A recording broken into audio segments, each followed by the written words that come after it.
Oh yeah, that's fine. All right, so I'm just going to go and jump right into the podcast. So like I said, we're going to do the intro, and then just kind of I'll acknowledge whenever the changes happen, but we won't actually stop that much. Okay, sounds good. All right, hello, and welcome to Most Writers Are Fans, the podcast that explores the intersection between writing and fandom. My name is Terry Bartley, and I'm your host. Today, I'm joined by Chris Clarkson from New Orleans. Right, you're from here.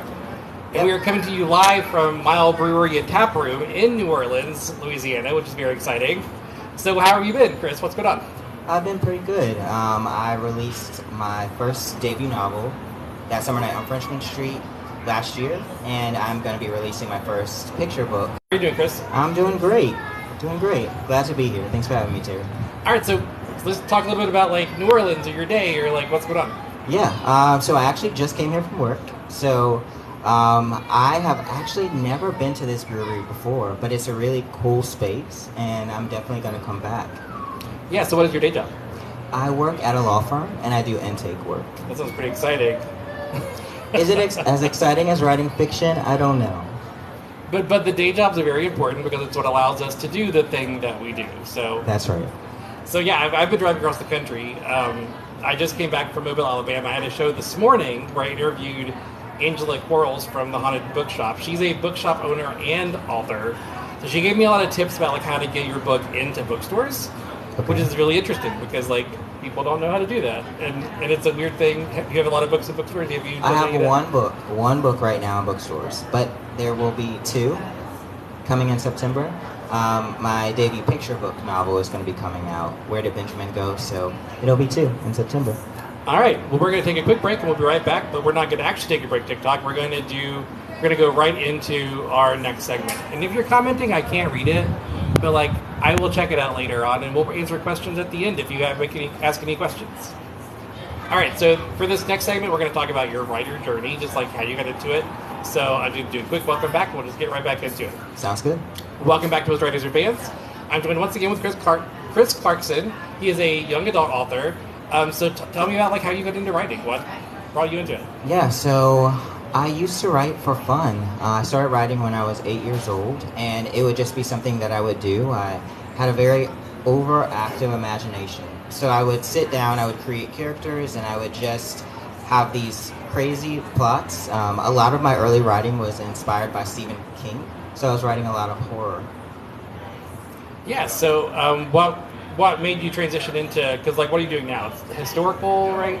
So it's contemporary, but there is a historical aspect with my young adult novel because it does have some flashbacks to Hurricane Katrina. Yeah, so what sort of brought you into the young adult realm? What I love the most about young adult is that when you go into a bookstore, you're going to see all of the young adult books in the same place. And for me, it's just awesome because I like to write fantasy, I like science fiction. I just like to kind of go all over the place. Yeah. So having everything all in one spot, it's so cool because one day I plan on having science fiction books out there and fantasy books too. So that's why I kind of gravitate toward young adult. And also I just love the growth that's happening during that period. Yeah, I love that. So you wrote as a hobby, right? You wrote short stories, things like that. I feel like the thing that separates people like us from people that just write for fun is that we feel like people should read our stories for some reason or other. You know what I mean? Right. We feel like we have a story that people need to hear. What sort of made you make that jump? People. It was the first time that I got feedback, and that was really exciting to know that the words that I wrote, where I was just having fun with someone else's characters, that people could be moved by that and want to comment and come back to read more chapters. So that is kind of what led me to wanting to be published and in bookstores. Yeah, so then talk me through that journey then. What was that like when you first started? You made the decision. What was that journey like? So it started with fan fiction, and then from there I decided to get an agent. So I was super old school. I went to the library and I found a book on how to get an agent because I had no idea. I had no idea where to start. So I got an agent after several rejections. There were quite a bit of rejections, but eventually I got my agent, and I did not get published on that first book. There were also lots of rejections there too. But that Summer Night on Frenchman Street, the debut novel that came out last year, that was the first one where I got an editor, and also, to get it published. So talk a little bit, because I've had some traditionally published authors on here, but we've not really talked about the querying process at all. So talk a bit about that. Like, what was that journey like? Was it long? Did you feel like you had to have a lot of endurance to make it through? Like, how was like handling those rejections? Oh, I had to get really good at rejection, first of all. I had to get a tough skin, and as writers, what we write is so personal to us. So I know for me at least that whenever those rejections came in, it felt like a rejection against me. So I had to kind of get over that and, understand that agents are all looking for different things. Your story could be great, but there could be another story out there that's like that. There's so many reasons that you can get rejected. So I actually wrote maybe about 8 books before I got my agent, and every single time I sent a new book, I would get used to, I would say, okay, I'm going to allow myself to get this many rejections, and I had to kind of force myself to keep going. It was really building up the endurance, getting a thick skin, and just saying, I'm going to do this. I am not going to let rejection stop me from getting published. Did you have any, I'm curious, how, does it feel better when you get, rejections that give you critiques, or did it feel better when you got the 4 rejections where you have to face the problem with your book? How did you feel? I wanted a critique. When I got the Dear Author, I was like, ooh, that never felt good, getting those. So I really liked it when I got some feedback, because I am very feedback oriented. If I know what is maybe not working, or if it was almost there but there was something, then I can go back and make that fix. So feedback was important, and I loved it, but we know not all agents can, go through all of the manuscripts that they get and offer those critiques. Then talk me through that moment that whenever you got an offer and you were you made it, Okay. I was living in Dallas at the time, and I just remember it was a sunny day, and my agent reached out to me. First it started, she asked for 5 pages, and then it was, I want 50 pages, and then it was, send me some more, and then let's have the whole manuscript. So it's just this moment of oh, I'm getting closer and closer and closer. And so when she said that she wanted to get on a call, it was the best feeling, because I was I've never made it this far. It felt like Survivor, where there was elimination rounds, and I made it to the final one. And so it was a great feeling. I had to go for a walk. I had to enjoy that sunshine after that. So then after that, that's not the end, right? Because then the agent then has to shop it around to editors, right? That's right. And what was that process like? That process was equally grueling. That first book I actually didn't get published. I did several revisions on it, and I got close, but it didn't get sold. So I had to get used to rejections again, and that's where I realized that it's not just the agent process, it's also editors, and not just editors, but they have to have a meeting, is this book sellable? There's so many aspects after that I kind of had to learn about along the way. Just because we love to dig into the nitty gritty here, so that means that you're basically, this book then is self-published, is that correct? This book is actually published through Lee and Low. Yeah, it's Lee and Low Books, and 2 Books is the imprint. They are a book company that specializes in diversity books, diversity and inclusion. So I was really excited to be published through them. They have some great books in their catalog. So then whenever you say it didn't sell, that means you didn't sell to one of the big labels that the agent would have been targeting, correct? The very first book that I wrote that I got my agent for is not anywhere. Not this book. It is not anywhere. Okay. It's still on my computer. So probably my agent and myself, we're the only ones that have read that book in its entirety. But with that Summer Night on Frenchman Street, that is the one that is published, and that was published through Lee and Low Books. So then, could that first book still be self-published if you wanted to later, or are you wanting to gain prominence with this book, and then hopefully somebody will be interested in that book? What are you?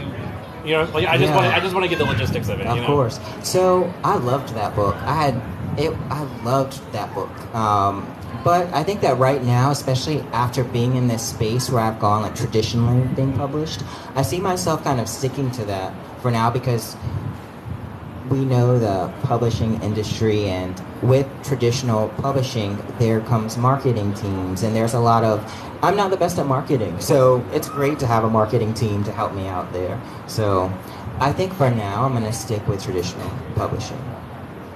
Yeah, so I honestly, I was self-publishing for honestly very similar reasons. Yeah. I like marketing. I like that end of it, and I also enjoy, I like having control over everything. Like I like being able to like hire my artist and like design the book cover myself. Like I love getting into all of that like really specific stuff. And then too, I mean, like I drive across the country by myself, right? That's not a thing that most authors just do on a whim. Right. so obviously I'm a bit of a self-starter because like I just enjoy kind of like this end of it. So this is another thing I'm curious about though. Like let's talk about like marketing support that you did get from the publisher. Like what kind of stuff did you notice? Yeah, so one thing I noticed was I got to go to the American Library Association conference.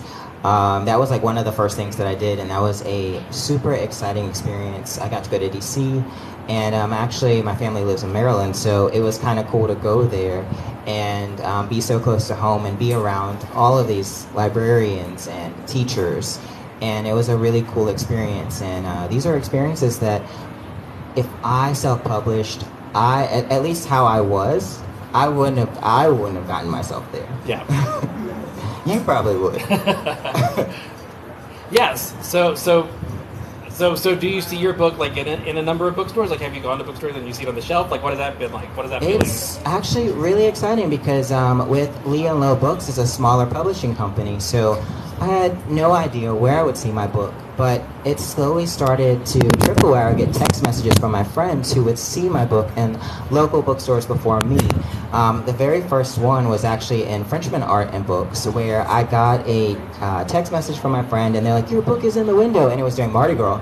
So it was a super exciting time, and Blue Cypress Books, and also at Tubby and Coos as well, like to just see my book out. And I saw it in Barnes & Noble, which for me was also like, yeah, wow. Very cool. Yes, so that is really exciting. So how do you feel, like what do you think the next step is? Are you working on a book now? Like what are you? I am. I'm working on 3 books. There's a picture book that I'm working on. I'm working on my next young adult novel, and I'm also co-writing a novel with my friend. Everything I usually write is a little bit heavier in topic, so my friend and I were writing a romance. We just want to do something like fun, because the world is so stressful already. Yeah. So like YA romance or like adult spicy romance? Adult spicy romance with my friend. And so what has that transition been like, right? Because YA would be like not that at all, right? Has that been stark, or has that just like been a fun diversion? You can have a little bit of fun in YA, a little bit of fun. I mean, obviously you can't go the full scale, but teenagers, they are 17, especially the teenagers I'm writing for, they're a little bit closer to 18. Yeah. So, you can have a little bit of spice, but you gotta temper that. Yeah. So what has that transition been like though? Like doing the like full-on romance, super spicy, like what is that? My mind is all over the place. So when it comes to writing, I would write a contemporary novel, then I will jump into a science fiction novel, and then I'll do fantasy. Sometimes I'm writing all 3 at the same time. So I actually really dislike staying in one space. Like one lane. Yeah, I don't want to stay in one lane. I like to cross the lanes. All right, so I think that's pretty much good for this first segment. Anything you want to add? Anything else you want to promote, or anything new you want to Yeah. Go ahead. So I'm also a picture book writer, and my first picture book, Where Did Benjamin Go?, is coming out September 19th this year. All right, so we're going to take a quick break, then we'll be right back to talk more with Chris Clarkson.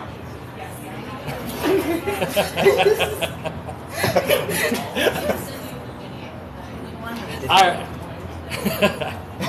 All right, so we're going to get into our second segment now, which is we would usually have like a break here, but we're just going to go straight into it because we're physically here, and it seems silly to like walk around for a minute. So in the second segment, we're going to talk a bit about like writing queer characters and just what that is like and how it differs. So welcome back to Most Writers Are Fans. My name is Terry Bartley. I'm joined once again with Chris Clarkson. I don't know what, for some reason, Chris Clarkson together is like a tongue twister for me. Is that a thing that you've struggled with your whole life? It's my name, so if people have trouble saying it, I have not really noticed it, because I'm so used to saying it. So Yeah. I don't notice. Maybe they kind of slip over it, but you did it so effortlessly that I didn't notice.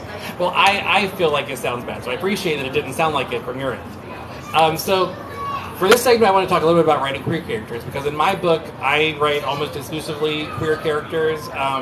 For me, it's more unusual to find a straight character than a queer character in my writing. And you also primarily write queer, like your protagonist for sure is queer, right? So what have you noticed is different about that, or do you feel like readers feel are different about that? So what's actually interesting is with my novel, the one that is in bookstores now, that Summer Night on Frenchman Street, it is a love story, and the main protagonists are actually straight. But what is interesting about that book is everyone around them is queer. My main character, Jasmine, her twin brother is gay, her cousin is trans, and Tennessee, his best friend, is gay. And I kind of did write that on purpose because I wanted to write a book where people get to see characters, and it's not just, oh, they're queer, you know. I wanted to show that my main characters, these are their friends, these are the people that they love, and you actually get to see them as people, you get to see their lives, versus, oh, gay, trans. Yeah, no, I appreciate that, because I feel like I'm doing a very similar thing with my book, which is that it's a pretty typical like fantasy adventure book. That's mainly what I'm trying to write. But then there are love stories that are part of the story, and they are queer love stories whenever they're happening. So like, you know, a lot of it is like magic and adventure and that stuff. But then there are these like same-sex relationships happening while all that is going on. And I feel like it does make it accessible so that people that are not queer may be attracted to that, which then it's like, surprise, like, look, these are queer people that are normal and are just in this world. Right. I got feedback from Blue Cypress Books. They were promoting my book, and they actually introduced it as this is like a gateway book for teens that don't really have experience with other, you know, because my main characters, they are straight. So, you know, I thought that was like, I really like that, like to read a book, and then because people that pick up that book, they might not, if it was too a gay love story, they might not pick up that book, and they might miss out on those characters. So for me, you know, I was like, okay, because I hadn't thought about it that way, but I really appreciated that. Yeah, I mean, I think that's super interesting, because, you know, I feel like whenever most people write anything, right, whether it's a TV show, movie, book, whatever, I feel like a lot of times whenever they write a couple, they say, well, why should this character be queer, right? Like, why should this character, you know, not be straight? And I feel like I approach it from a different angle, which is like, why should this character be straight? Like, and I think that has really changed the way that my world looks, because, like, straight isn't like the default in my head, you know? Do you sort of think about this kind of thing whenever you write? Yes, I do. Whenever I create a character, I think about them as a person first, and then I go from there. Like, there's not really a default in my books. I think it's very limiting to think that way. So I always kind of like, this is this character, and I'm gonna just add something extra there. Yeah, like if I have a character that I know is going to be married for some reason, then it's like, is there a reason why it shouldn't be a same-sex or non-binary partner? Like, is it like heterosexual or cisgender? And I think it's just it's just so weird that is a novel concept to me. You know what I mean? Because like, to me, it feels natural to approach writing in that way. I agree, and it does remind me, before diversity was trending, there was the default that a lot of, so that's just what I'm gonna do. Yeah, and I don't think that this is where I land on it, is I don't think that it doesn't exist. I think that does exist, right? Because I mean, I've had friends groups that have had like various people with various races in them, but I think that it is a thing where it's like, that's not usually that's not often what you see. But also like I agree with you. Like, I'm writing a fantasy book, right? Like, in my fantasy world, maybe this is the norm, you know? Right. So I think it is an interesting thing to like think about, like, because I think that's a hot topic now, right? It's like not just representation, but like accurate, like true to life stuff. Well, you know, also I think I grew up in Virginia Beach, and in my high school, it was very diverse, and so I've always been used to having so many people that come from different walks of life around me.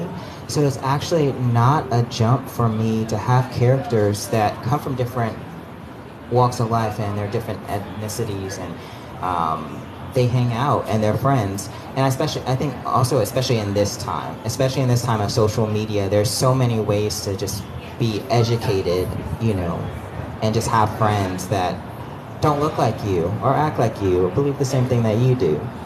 So I haven't done this yet, but like, have you thought about things like sensitivity readers and stuff to like ensure that your stuff is like lining up with the cultures that you represent? Absolutely. So in that summer night on Frenchman Street, Jasmine, her cousin is trans. She's trans. So I'm not trans. So in that case, it is very important, because even if I have people close to me that are trans, it's important that there are people that read that, because that's not my experience. So I agree. Yeah, and I think the thing about accurate representation that is challenging is it's not always evident who a character is until they finish their journey. You know what I mean? Because like I'm currently writing a character who is ultimately going to be like a non-binary, like gender fluid kind of person, but I want them to go through that journey of like learning, because honestly I've not seen that depicted, like that specific gender journey depicted in a really sincere way in fiction, especially fantasy. Right. And I feel like that's interesting to see, but then also like it's hard to sell a book where it's like there's a trans character in there and they're like, is there? And it's like, well, trust me. They will be in like 4 to 5 books in the series. They will be, I think people can really identify with that, because everyone is on a different walk in life. Everyone is in a different space, and there are some cases where there's just not a safe space to explore who you are. And so I think that it makes sense to have a character that is exploring their journey and like, I'm not sure how I identify. I'm not sure. I'm still figuring that out myself. And I don't want to feel pressured by anyone else to tell me, you need to be this. And I also feel like it feels more sincere if it's a slow burn. You know what I mean? I agree. And honestly, that's the same with romance, right? Because I think that these days with romance, where spicy is like very zeitgeisty, people like to jump into that right away. But it's like, I kind of like that, like, will they, won't they, sitcom romance thing. We want the build up. Yeah. So what other things have you noticed writing like queer characters specifically that has been? Well, let's talk about the similarities, right? Because honestly, in a lot of ways, it's not that different. Like, how do you feel like that is the case? Well, I think it depends on the experience. If you're writing a queer character that is comfortable with their sexuality, then I think that's when it's more so like, writing a straight couple. But other than that, I don't want to depict all love stories the same way. So I would approach every love story differently. And it's regardless of who they're attracted to or who they're in love with. Yeah, like I think the love story is an element of the character, but then every other element of the character isn't necessarily informed by their sexuality or gender identity. And some parts of it will be, right? Like some parts of it will be, but other parts of it won't. And I think that that's the thing that makes us so... I think it's easy to forget that all characters are just people, Right. And I talked about this today earlier in Mobile, which is like, people want you to describe your characters in these interviews and stuff, right? And it's hard to describe your characters, because if they're good characters, you can't just say, oh, they're moody, or they're angry, or they're, because you started there, but they've become a person. That's right.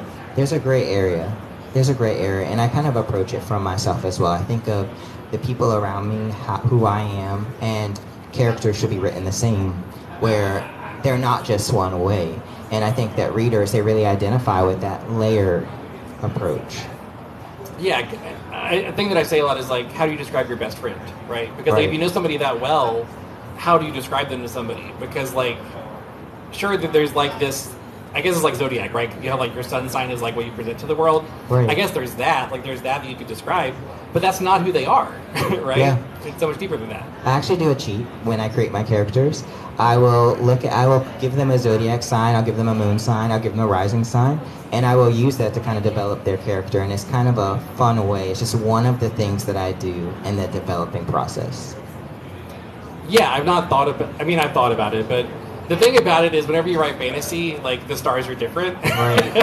There's a different world. So like and I mean, obviously I could do it that way just for my own sake, but I think it is like, I guess that's something to talk about is like the character creation process.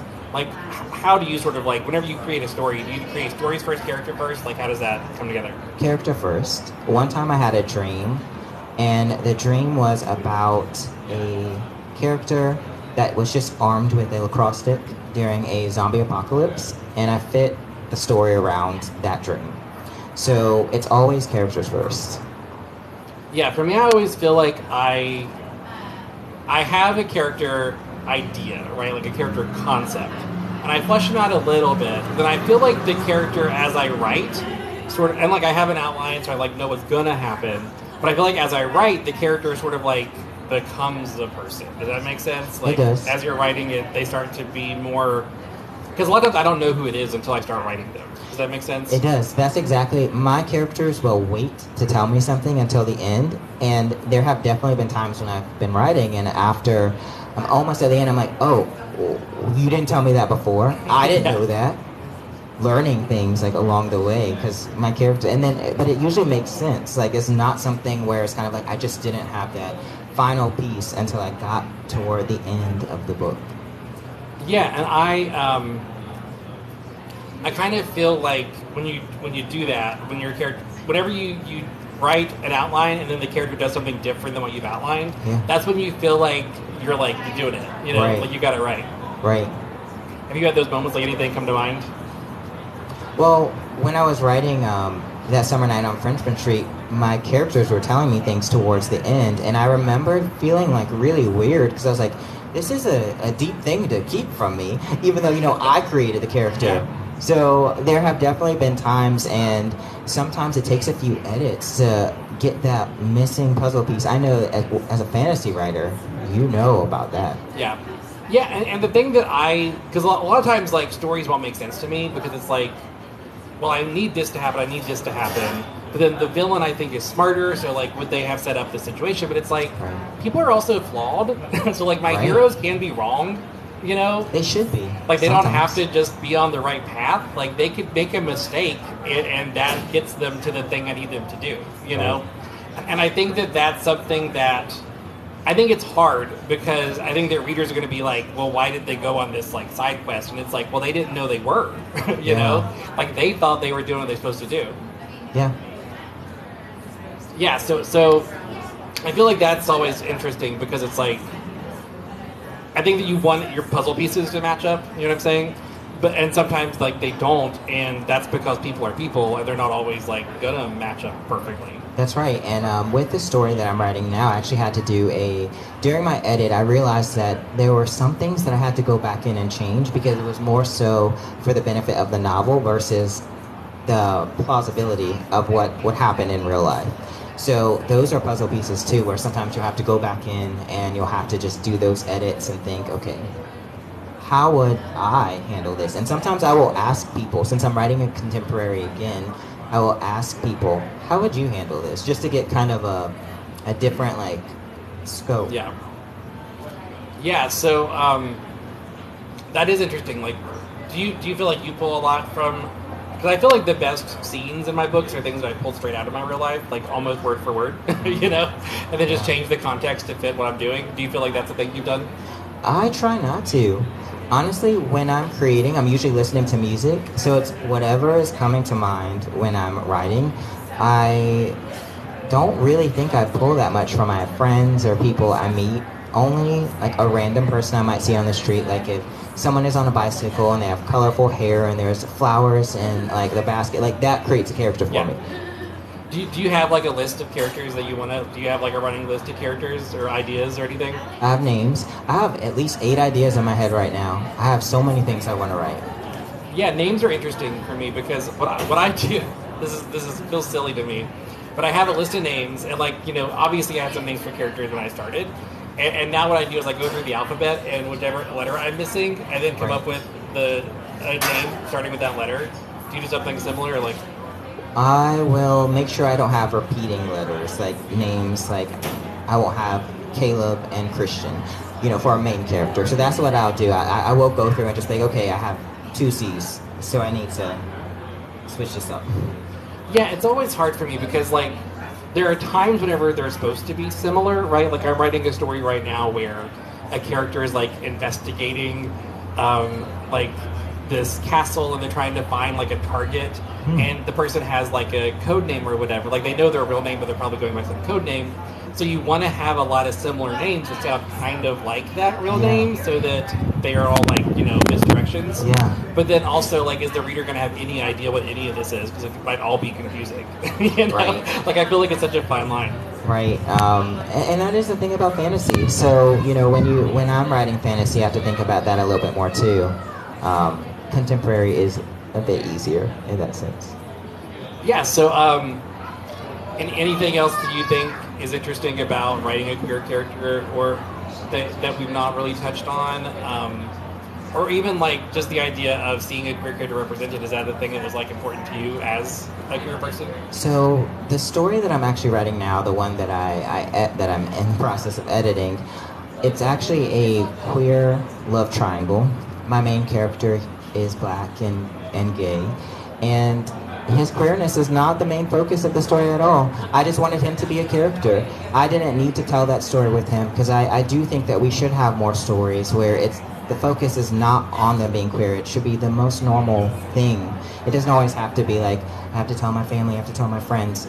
That's the real world that we deal with. Yeah. So I wanted to normalize. Ethan is black, he's gay.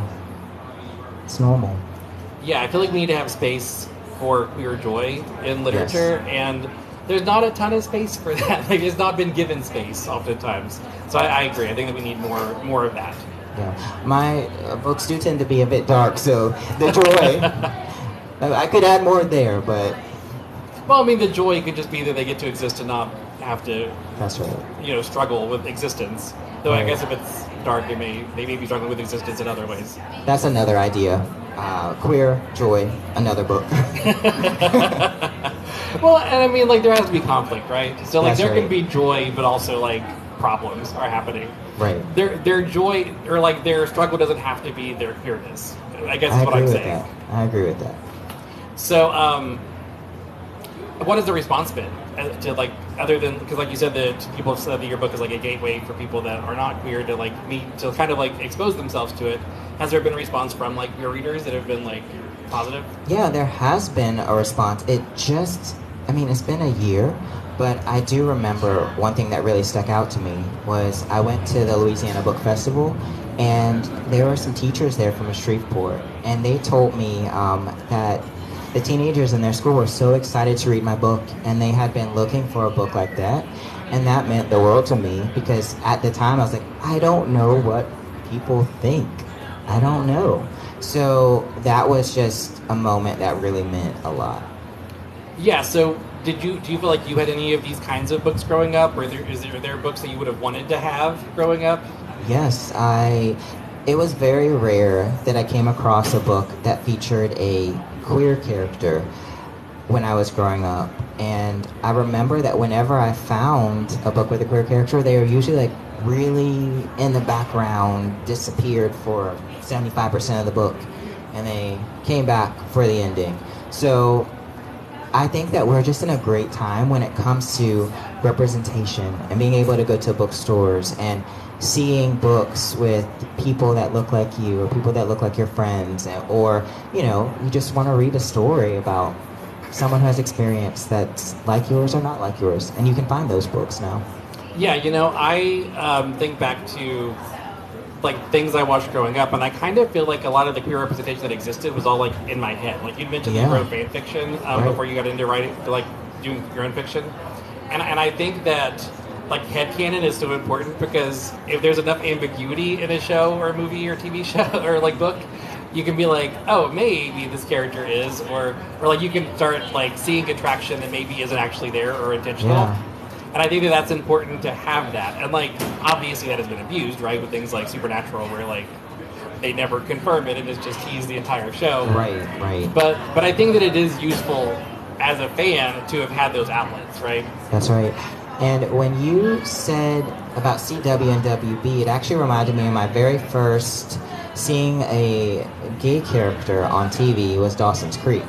And I remember Jack, and from what I remember, I haven't watched it in a while, but I just remember that being a prominent storyline, and that was the first time that I really experienced a queer character on TV, a main character. Yeah, I mean, Will and Grace existed when I was a kid, so like I knew that Yeah. existed, and I watched a couple of episodes here and there. I remember, I actually have a really distinct memory of watching it as a kid in my room by myself, and then my mom came over and I shut it off like I was watching porn Yeah. or something, Yep. because like it felt like Yeah. the worst thing I could be watching. Right. But I think the first thing that I watched that I actually remember seeing a queer character that I cared about was Buffy the Vampire Slayer with Willow and Tara. Yes. I actually watched that yesterday. I watched it yesterday. Yeah, I mean, it's who we are, right? Yeah. It's part of the community. Right, right. It's the gay canon. So yeah, I think we're pretty much good. If people wanted to find out more about you or your book or anything else, where can they go to find that? They can go to literally underscore caffeinated. That's my Instagram page. And also my Twitter, Chris Wrights 3434. All right, well, thank you so much. This has been so fun. Thanks for joining having me, Terry. And thanks so much to Tubby and Coos for hosting us and to the Miel Brewery and Taproom. All right, so I'll do like a real intro later or a real outro later. Do we have any questions before we close out? Did you see the comments at all? I feel like there's something on there. I see you're doing great. Oh, it's somebody from Scott High School. Okay, well, that's where I teach as a teacher. All right, so thanks, guys. Bye, TikTok.